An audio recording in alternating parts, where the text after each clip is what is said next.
stocks turned sharply lower after starting the day in positive territory. Gold prices are higher, U.S. yields are lower, and the dollar is mixed. Here are the 5 things that you need to know about today's markets. I'm Lien with BKTraders.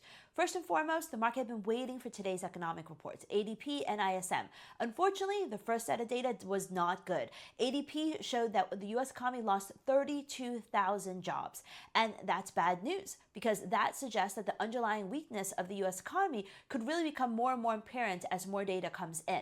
Later on this morning, we have ISM Services. That's the second thing to watch. That is basically the most up-to-date assessment of the U.S. economy that we get for the services sector, which is obviously the largest part of the economy. Now, the employment component of that report tends to have a very strong positive correlation with non-farm payroll. So while we're not getting NFPs until after the Federal Reserve meeting, the employment component of ISM, if that comes in weak as well, that could spell big trouble, not just for stocks, but also for the U.S. dollar, and of course, support gold prices higher.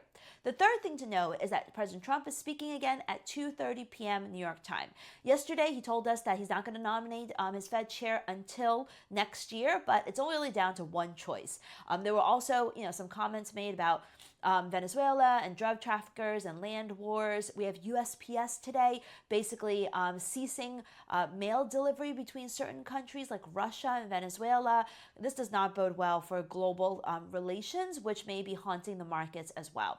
Number 4, we heard from ECB President Lagarde today, and she said they're pretty comfortable with inflation and that they expect it to be around 2%. So that tells us that they're pretty much done with cutting interest rates, so that should really boost euro to the upside, especially if the Fed does move forward with easing.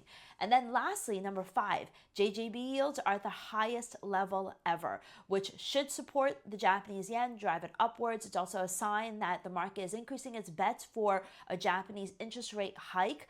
I'm skeptical about whether that's going to happen or not, but everyone is looking at that. So make sure you to stay on top of these developments by liking, follow, and subscribing to all of my channels. Also, make sure you subscribe to my brand new newsletter, Prop Trader Edge. It's tips for strategies, not just for prop traders, but for traders in general. So definitely check that out. I'd really appreciate that.